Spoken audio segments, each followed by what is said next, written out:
தமிழ் மக்களை பிரதிநிதித்துவப்படுத்துகிறவர்கள், அது தமிழ் மக்களுடைய உறுப்பினர்களாக இருக்கிறவர்கள் என்று சொல்லுகிறவர்கள் சிலர். இது எங்களுடைய நிறுவனம் ஒரு தேசிய நிறுவனமாக இருக்க வேண்டும் என்ற கோரிக்கையை முன்வைக்கக்கூடாது. இது காலாகாலமாக நாங்கள் பலத்த போராட்டங்களின் மத்தியிலே எங்களுக்கு கிடைத்த மிகச்சிறிய அதிகாரங்கள்.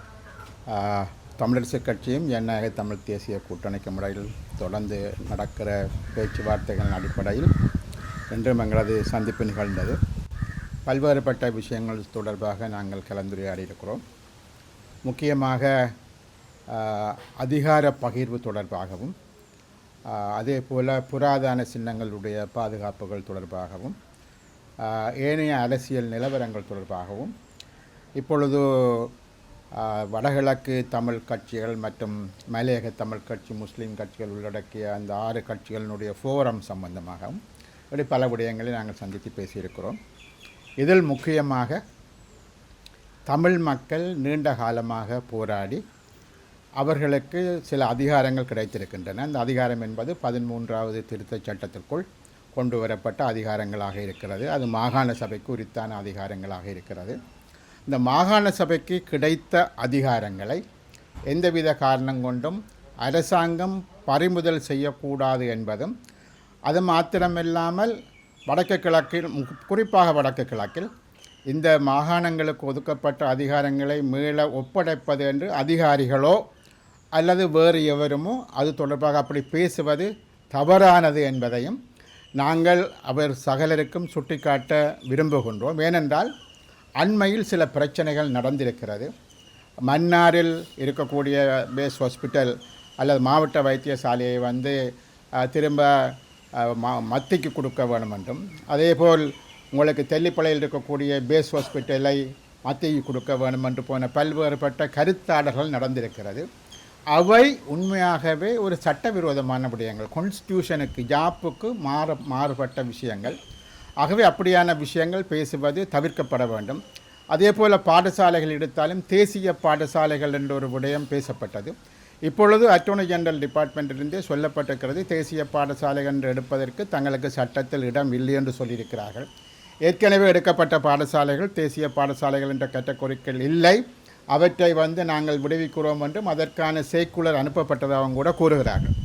ஆகவே அந்த வகையில் இந்த பாடசாலைகளாக இருக்கலாம், வைத்தியசாலைகளாக இருக்கலாம், உள்ளூராட்சி பல்வேறுபட்ட அமைப்புகளாக இருக்கலாம், அது மாகாணங்களுக்கு ஒதுக்கப்பட்ட விடயங்களை மீண்டும் மத்திக்கு கொண்டு போவதென்று சொன்ன விடயங்கள் அது பேசப்பட வேண்டிய விஷயங்கள் அல்ல.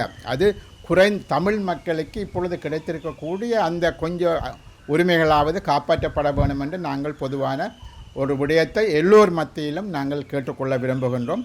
அது மாத்திரமல்லாமல் இவை தொடர்பாக சகலருடனும் நாங்கள் கருத்து பரிமாற்றம் செய்யவும் விரும்புகின்றோம். அது அதிகாரிகளாக இருக்கலாம், பொதுமக்களாக இருக்கலாம், எல்லாருக்கும் இந்த டெவல்யூஷன், இந்த அதிகார பகிர்வு என்று சொன்ன விடயம் சம்பந்தமாக நாங்கள் தமிழ் மக்கள் ஒரு தெளிவினை முதலாவது பெற்றுக்கொள்ள வேண்டும் என்று விரும்புகின்றோம்.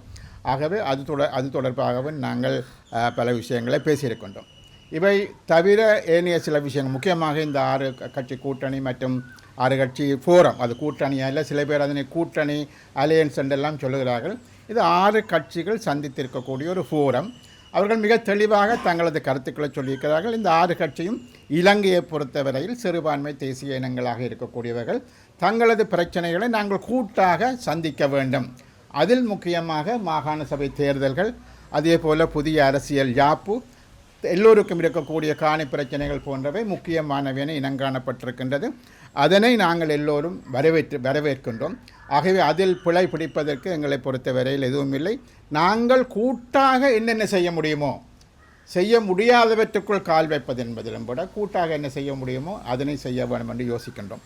ஆகவே அந்த வகையில் அதனையும் ஜனநாயக தமிழ் தேசிய கூட்டணி தமிழ் கட்சியாக நாங்கள் அதனை வரவேற்றிருக்கின்றோம். அது மாத்திரமில்லாமல் அவர்கள் இந்த மாகாண சபை தேர்தல் தொடர்பாக முக்கியமாக ராஜதந்திரிகளை சந்தித்து, இந்தியா, அமெரிக்கா, பிரித்தானியா போன்ற ராஜதந்திரிகளை சந்தித்து இந்த விடயங்களை முன்னெடுக்க வேண்டும் என்றும் நாங்கள் கூட்டாக அந்த 6 கட்சி அந்த ஃபோரத்தில் அந்த விஷயத்தை முன்வைக்கும்படி சுமந்திரன் போன்றவரிடம் நாங்கள் அந்த கோரிக்கையை வைத்திருக்கின்றோம். ஆகவே அந்த விடயங்கள் எதிர்காலத்தில் நடைபெறும் என நம்புகின்றேன். மிகுதியை திரு சுமந்திரன் அவர்கள் கூறுவார்கள். இதேபோல் எங்களுடைய கட்சி செயற்பாட்டாளர்கள் உறுப்பினர்கள் மத்தியிலும் சில விழிப்புணர்வுகளை ஏற்படுத்தும் வண்ணமாக இந்த அதிகார பகிர்வு என்ற விடயத்துக்கு நாங்கள் எப்படியாக வர நேர்ந்தது, எங்களுடைய 70-75 வருட சரித்திரத்திலே, சுதந்திர இலங்கைக்கு இதில் இருக்கிற சரித்திரத்திலே என்ன விதமாக நாங்கள் தனித்துவமாக எங்களையே நாங்கள் ஆளுகிற ஒரு முறைமையை ஏற்படுத்த விரும்பியிருந்தோம். அதில் இது விளக்கப்பட்டதன் காரணமாகத்தான் தனிநாடு என்ற கோரிக்கை கூட எழுந்தது. ஆகவே நாங்கள் ஒரே நாட்டுக்குள்ளே ஒரு தீர்வை பெறுவதாக இருந்தால் உச்ச அதிகார பகிர்வோடு ஒரு முறைமை மாற்றப்பட வேண்டும் என்பது எங்களுடைய மிக மிக அடிப்படையான ஒரு விளக்கமாக இருக்கிறது. அந்த விளக்கங்களை எங்களுடைய அடுத்தடுத்த சந்ததியினரும் கட்சியிலே விசேஷமாக செயற்பாட்டாளர்களாக இருக்கிறவர்களுக்கும் நாங்கள் விளங்கப்படுத்த வேண்டும் என்கின்ற ஒரு தீர்மானம் நாங்கள் எடுத்திருக்கிறோம். அதற்கான நடவடிக்கைகளை எடுப்போம். அதிகார பயிர்வை பொறுத்தவரையிலே கல்வி, சுகாதாரம் என்பவை தற்போது முற்றுமுழுதாக மாகாணங்களுக்கு பயந்தளிக்கப்பட்ட அதிகாரங்கள். காணி, போலீஸ் அதிகாரங்கள் கொடுக்கப்படவில்லை என்று குறை கூறுகிற நாங்கள் கொடுக்கப்பட்ட அதிகாரங்களையும் திரும்ப அவர்கள் எடுத்துக்கொள்வதற்கு ஏதுவாக நாங்கள் நடந்து கொள்ளக்கூடாது. ஆகையால் தான் இந்த தேசிய பாடசாலை, தேசிய வைத்தியசாலை என்ற போர்வையிலே கொடுக்கப்பட்ட அதிகாரங்களையும் மீள பெறுகிற செயற்பாடுகளை நாங்கள் முற்றுமுழுதாக மறுக்க வேண்டும், எதிர்க்க வேண்டும். அது பற்றின விளக்கம் இல்லாமல் தேசிய பாடசாலையாக இருந்தால் அல்லது தேசிய வைத்தியசாலையாக இருந்தால் எங்களுக்கு நன்மைகள் கூட கிடைக்கும் என்ற நினைப்பிலே செயற்படுகிறவர்களுக்கு அதை பற்றிய விளக்கங்களை கொடுக்க வேண்டும். இன்றைய கூட்டு தீர்மானமாக நாங்கள் ஒரு அறிவிப்பாகவே செய்கிறோம். அப்படியான செயற்பாட்டில் எவருமே இறங்கக்கூடாது. தமிழ் மக்களை பிரதிநிதித்துவப்படுத்துகிறவர்கள், அது தமிழ் மக்களுடைய விற்பனர்களாக இருக்கிறவர்கள் என்று சொல்லுகிறவர்கள் சிலர், இது எங்களுடைய நிறுவனம் ஒரு தேசிய நிறுவனமாக இருக்க வேண்டும் என்ற கோரிக்கையை முன்வைக்கக்கூடாது. இது காலாகாலமாக நாங்கள் பலத்த போராட்டங்களின் மத்தியிலே எங்களுக்கு கிடைத்த மிகச்சிறிய அதிகாரங்கள், அவற்றையும் நாங்களாகவே தூக்கி வள்ளித்தட்டிலே மத்திய அரசாங்கத்துக்கு கொடுத்து விடக்கூடாது என்ற நிலைப்பாட்டை நாங்கள் ஒரு அறிவிப்பாகவும் செய்க முனைகிறோம்.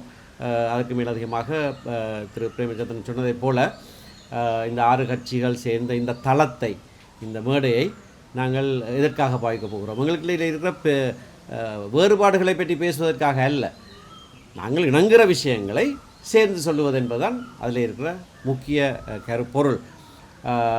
25% அதாவது நாட்டின் சனத்தொகையிலே குறைந்தது 25% பிரதிநிதித்துவப்படுத்துகிறவர்கள் ஒன்று சேர்ந்த ஒரு விஷயத்தை சொல்லுகிறார்கள் என்று சொன்னால் அதற்கு வலு கூடுதலாக இருக்கும்.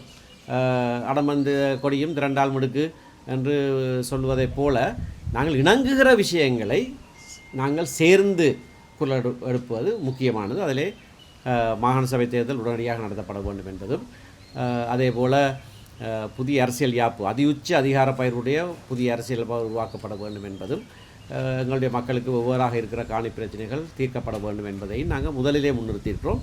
இந்த விஷயங்களை விளக்குவதற்காக நாங்கள் கொழும்பில் இருக்கக்கூடிய பல்வேறு நாட்டு ராஜதந்திரிகளை, இந்தியா உள்ளிட்ட